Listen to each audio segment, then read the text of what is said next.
Ai, ai, mergegeket juwek ugek-ugek sak tulito mel-mel. Mengko totole lolo gareng, Petruk lan kowe Bagong. Kula ana dawuh mukiyaine. Wonten dawuh, Bapak. Kenapa, Mbak?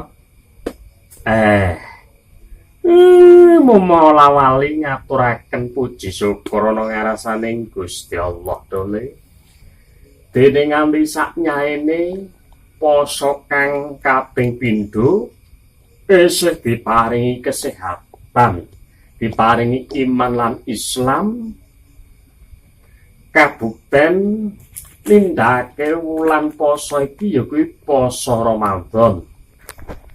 Wis nindakake ibadah salat subuh, mah kepara ndres Al-Qur'an ya dole. Wah nggih mo. Nggih mo. Nggih Pak. Kang mangkono dole.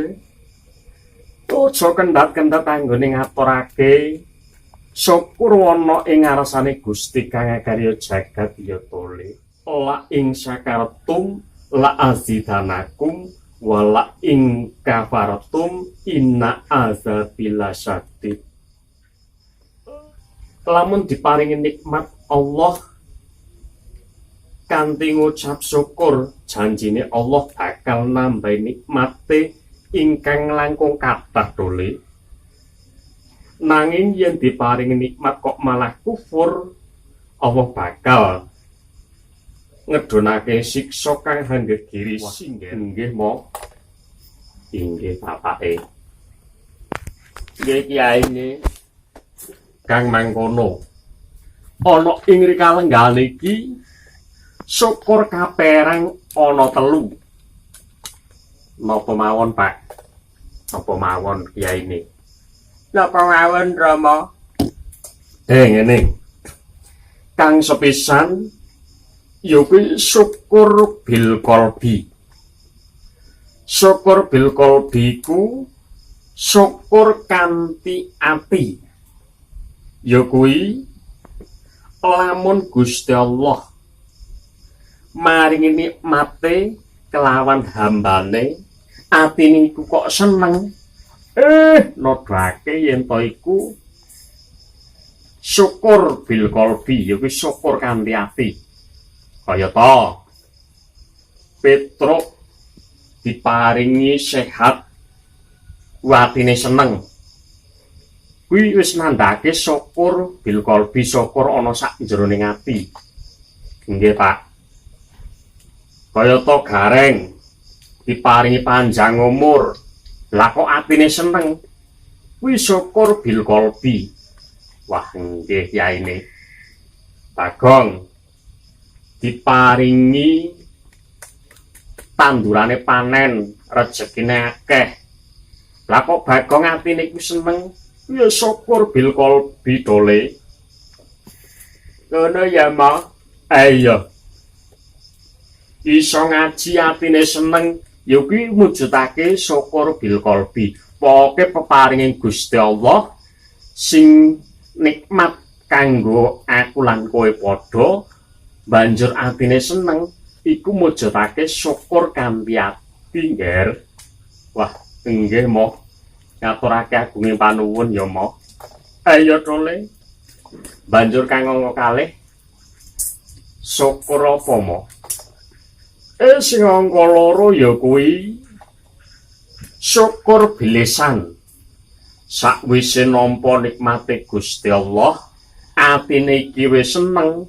Lah kok lesane ngucap alhamdulillah, kuwi tegese syukur bilesan. Oh, dadi sawise atine kuwi nampa nikmate Gusti Allah, kuwi atine seneng wis syukur bil qalbi ya, Mo. Ayo Petruk. Banjur lesane ngucap alhamdulillah kuwi mujudake syukur bilesan, Mo. Bener tole.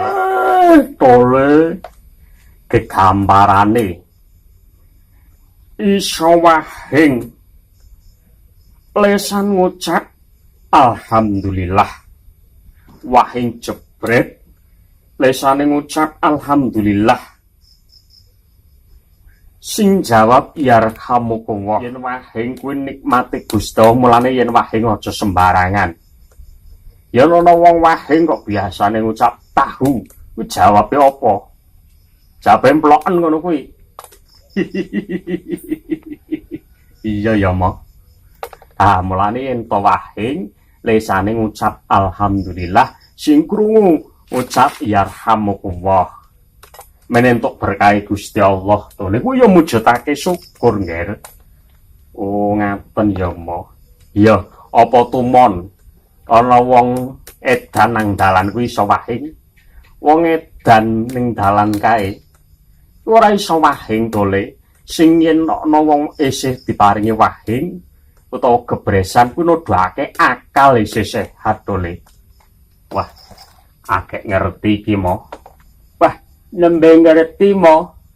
Mula kang saka iku tole sregep-sregep sinau yo ngger. Nggih ngestaken dawuh. Anek lagi zaman corona Covid-19 ki yen ana wahing malah didoi. Dikira kuwi kena virus.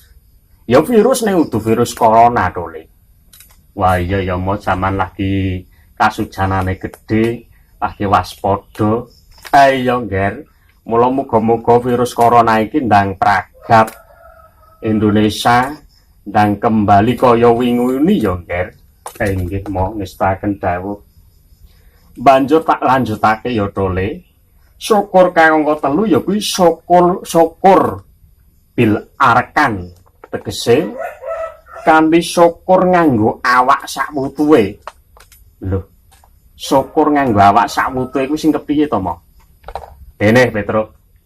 Dadi yen wis entuk nikmate Gusti Allah Subhanahu wa taala, atine kuwi wis seneng. Lesane ngucap syukur alhamdulillah.